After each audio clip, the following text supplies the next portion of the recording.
Good evening, everyone. Welcome to another live edition from Hardcore Challenge Live Studios. I am Ben Klein, the commish. Welcome to the RAIDER ReACTION. This is our off-season free agency edition. It's officially the first webcast of the RAIDER ReACTION. We have streamed other episodes live on location, but this will go down as our first official episode live from the new Hardcore Challenge Live Studios, nestled deep behind the enemy lines. Obviously, we are deep into free agency. Many faces and names have traded in their jerseys and upgraded or downgraded their zip code, depending on your perspective, obviously. All we care about here, though, is how it affects the Silver and Black and the Raider Nation. So let's get right into our RAIDER ReACTION Top 10 for what is happening now in the Raider Nation. We're going to start with number 10. The Raiders pick up Marshall Newhouse on a 2-year deal to replace exiting Malik Watson, who abandoned ship to become a Denver Donkey. Oh well. He will battle with Austin Howard and Vidal Alexander for the starting right tackle position. Huge upgrade as Watson could never stay healthy and actually stay on the field. Big addition to the car insurance for 2017. I am stoked to see the void was addressed and we chose to add a veteran to the mix instead of possibly gambling and signing a rookie to fill that spot through the draft. Would like to see us add a stud rookie, but for now the hole has been filled by Marshall Newhouse, who is going to battle for that starting position at the right end to protect the right side of Mr. DC behind center. Now, number 9 on my top 10 free agency off-season list is the Raiders also signed E.J. Manuel. Ink was put to contract today to possibly take over the number 2 spot behind Derek Carr. After all, we all witnessed the dumpster fire that was the backup quarterback position in the playoffs last season. Carr went down, McGloin went down, Connor Cook had to be the man coming into the playoffs. Just was a huge need that we needed to fill. We needed a solid backup. EJ did not come with the big price tag. He is still young and he could still add some flash and poise in the event of an emergency if DC does happen to go down again. I certainly hope this means the end of McChoke in Oakland. Hope we get rid of him.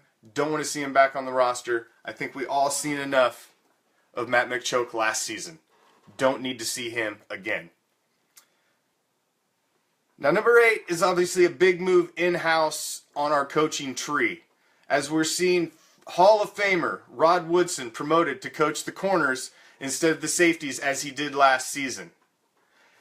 This could be a huge help to a unit who was definitely challenged, to say the least, in 2016.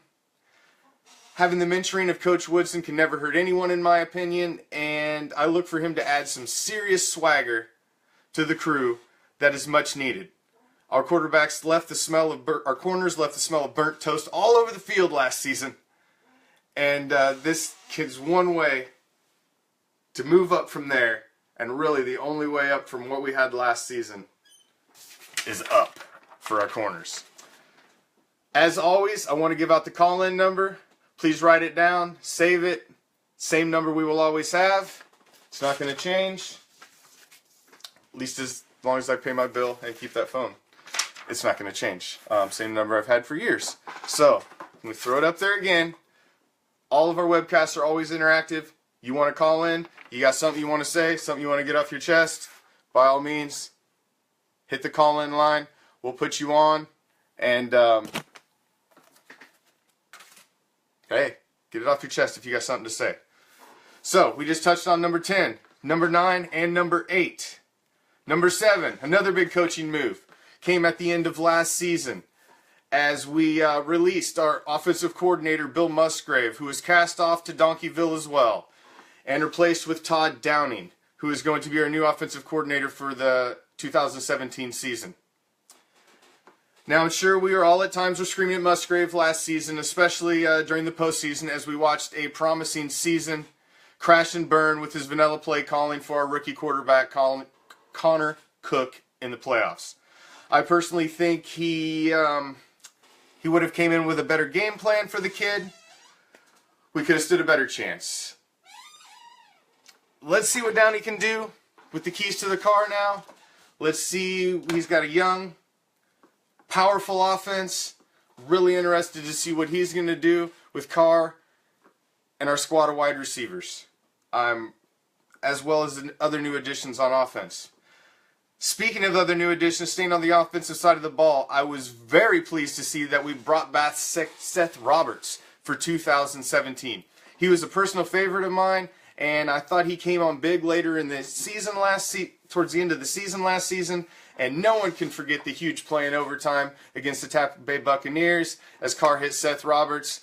He breaks out of the 2 tackles and takes it to the end zone, sprinting to put the game at hand. It was a beautiful, beautiful win. Moved the Raiders to 6-2 at the time, and was their second straight road win, finishing off the sweep in Florida of the Florida invasion for the Raider Nation. Now on our list, also coming to help out at the wide receiver core, is our number 5 on our list. That is Cordarrelle Patterson, who came over from the Vikings. Now, I think the wide receiver squad is looking really tight for 2017. Patterson is a big, fast receiver who can return kicks. He can make big plays down the field and across the middle. I see him and Roberts training reps at the number 3 position, possibly getting some action at slot. You know he's going to be a big return guy. And with him, Roberts, Coop, and Crabtree, DC has targets all over the field.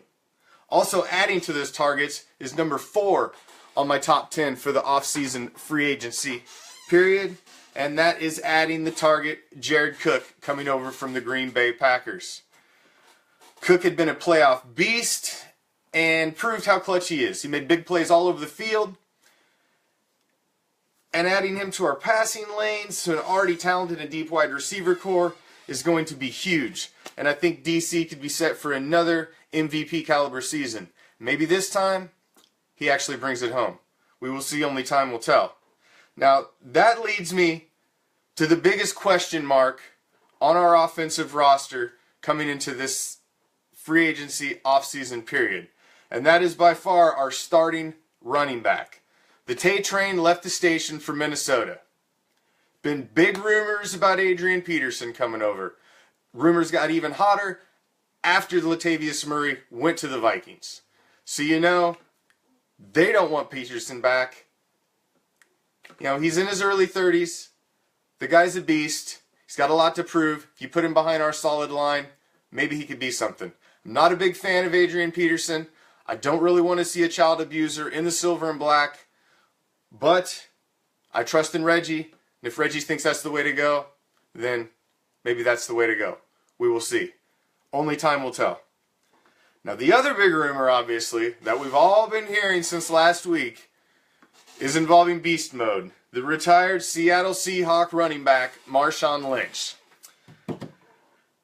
Marshawn Lynch is an Oakland native. He grew up a Raider fan. He still lives in Oakland. Gigantic Oakland tattoo on his chest. Of course, there are a lot of hurdles for the possibility of Marshawn Lynch coming over. Marshawn retired a Seahawk. Seahawks, if he comes out of retirement, the Seahawks still own him. Seahawks would have to conditionally unrelease him and make him a unrestricted free agent that before the Raiders could sign him. Don't see that happening. Pete Carroll, the Seahawks, they're not a stupid organization. They're obviously a championship caliber organization. They're not just going to give him away without something. So what it really comes down to is what are the Seahawks going to demand for possible compensation for Marshawn Lynch to become an Oakland Raider? I think Marshawn would love to be a Raider, but it's business. They're not just going to release the guy and say, go do what you want, Marshawn, because there's a good possibility Marshawn helps lead us to a Super Bowl. So, that's it's a big if. It's a big if right there.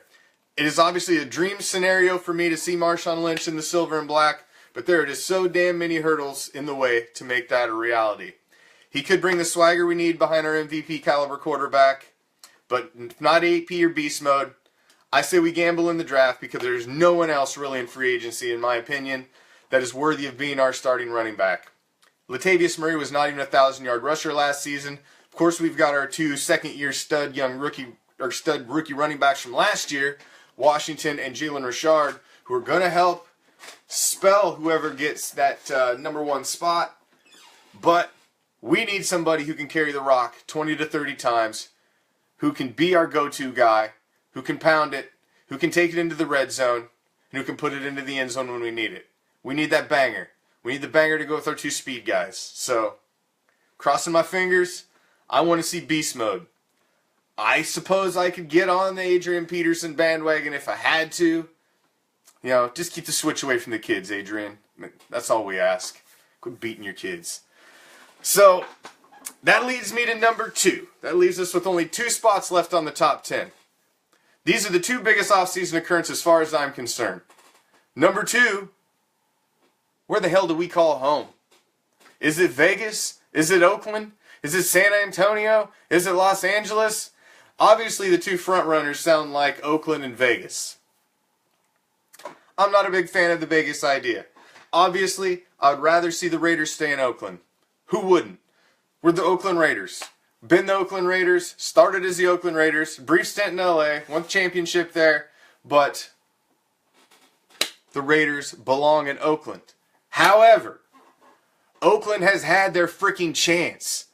They have had one of the most storied franchises in the NFL playing on freaking dirt for far too goddamn long. You've had your chance. Shit or get off the pot. Let's do something here. I don't want to see him go to Vegas. I would rather see him stay in Oakland. But you know what? Whoever gives us the proper shrine for the storied NFL franchise that the Oakland Raiders are, then they deserve to have us. And that's the way I look at it. I'm not a fan of us moving to Vegas, but goddammit, if Oakland can't get it done, then we need somewhere to call home. And we shouldn't be playing on dirt. Nobody else plays in a multi-use stadium anymore in the NFL except for the Oakland Raiders. We are a top echelon team now after last year. We are back in the hunt, and there is no reason we should not be playing in a top-notch facility. I know it's a controversial topic. It's one of the most controversial topics on all Raiders groups, all pages that I see, Raider-related. Everybody's got a say on this. I just say, give us the home we deserve. Oakland, Vegas, I don't care anymore. I don't want to see us playing on freaking dirt for another goddamn year. Make a move, somebody. Please. We signed a 1-year lease last year. Where are we at? We're freaking homeless basically right now. We're going to have to bow down and probably sign another 1-year lease to play in Oakland again because it doesn't look like they're going to get this shit figured out in the offseason. That's the biggest thing I think needs to happen. That leaves us with the number 1 out of my top 10 free agency offseason moves for the Oakland Raiders. And I believe the number 1 biggest move to me in the offseason is locking down Captain Jack Del Rio for 4 more years. Del Rio has brought strong leadership and poise to a franchise that needed it. We were a freaking coach of roulette for far too long. He grew up a Raider fan and seems that he is just what we needed. In the annals of NFL history, every great quarterback had a great head coach by their side. Walsh Montana, Bradshaw Knoll, Brady Belichick, Marino Shula, Star Lombardi, the list goes on and on. Del Rio Carr are on the path to join that list, and I cannot wait to see what the future brings for our young and talented team. Every pirate ship needs a captain, and Jack Del Rio is the goddamn captain of the Oakland Raiders, and he should be. And I am super, super stoked that we brought some continuity to that position on our franchise and locked him up for 4 years. I can't wait to see what Captain Jack does, not having to worry about thinking he's going to lose his job in a year or 2. He's here for 4 years now. Let's get it done. I think we got a big chance this year to make the push for the Super Bowl. We've got the core built. There's no reason we can't be in the discussion in the AFC West and in the AFC playoff picture for years to come. We got Derek Carr. We got Khalil Mack. We got a strong wide receiver core. We're working on the defense. Got to fix that one piece of the puzzle. We need that running back. We got the line. Filled the hole at the right tackle position. We are looking solid and stocked. and I am super, super excited. That concludes my Raider Reaction Top 10 for this edition, which only leaves us with one more thing on this Raider Reaction webcast. That is my Raider Reaction WTF. My WTF for this edition? Marquette King. What the fuck, man? First you go to the Pro Bowl and hug up and clown with Talib after he totally disrespected your teammate Michael Crabtree. You mock the whole chain snatching incident. You also decide to go and kiss and make up with Travis Kelce. I just don't understand what is up with this dude. You have forced yourself into the spotlight all off-season with your odd-ass behavior and your goofy-ass spandex suits. You can't shut your mouth, you can't stay off of Twitter, and your dumbass videos are getting old. I'm not even sure you're trying to recruit Marshawn Lynch or push him the hell away. I don't know what you're doing. I can't read your frickin' mind anymore. I basically just think you want your ass to be in the headlines. Basically, Marquette King, you should be like a 5-year-old at a family reunion. You should be seen, but not heard. Let the goddamn grown folks speak. Let them have their piece. A punter? Come on, man. Shut the hell up. I'm sick of seeing your name this offseason. You're a goddamn punter and barely relevant. Stay off my news feed. What the fuck? So that's going to wrap up this edition of the Raider Reaction. Obviously, this is my first episode of the Raider Reaction for this season. Going to try to improve it, tweak it over the season. Our next episode, unless something big happens, will probably be a little draft preview and then a post-draft breakdown of what the Raiders did in the draft. Hopefully we make some big moves. I think in Reggie we all trust. He has made some big strides over the last few seasons since he has been our GM, and I think we all have faith in the direction that the Raider Nation is going. So that is all for this edition of the Raider Reaction. Keep in mind, all webcasts are now archived on our YouTube page. After they stream live, we will post them right there on the page for the Hardcore Challenge Live YouTube page for future episodes. You can always catch the episodes live in real time right here on our Facebook group page, Hardcore Challenge Live and Raider Reaction webcasts. So you got two options. You can catch them live, or they'll be archived on our YouTube channel, Hardcore Challenge Live. I've busted out the playlists, separated in between Raider Reaction and Hardcore Challenge Live. If you just want some Raider news, Raider takes, or if you want to follow the awesomeness that is the pinnacle of fantasy football challenge, which is the Hardcore Challenge. Whichever you prefer. Whichever you prefer. So, like I said, go subscribe to the YouTube channel. Stay tuned. Join this group.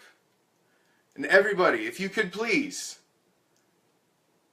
help spread the word. The more the merrier. Obviously, I want to grow our group, grow our page, and grow our webcasts. At every 100 viewers, currently we are at 85 members of this group right now. At every 100, I will be doing a drawing and pick a name at random, live on the air, and whatever your favorite team happens to be, you're going to get some free swag. And it's going to be nice. I'm going to tell you that because I have a very, very large sports memorabilia collection, and you're going to get something very nice. So if we get to 100 on this group, I'm going to do a live drawing. We get to 200, do another live drawing. 300, another live drawing, and so on and so on. So please, help spread the word. This is our first episode, and as you all seen with the Hardcore Challenge Live webcast last season, they got better and better as the season goes on. So this will also continue to get better.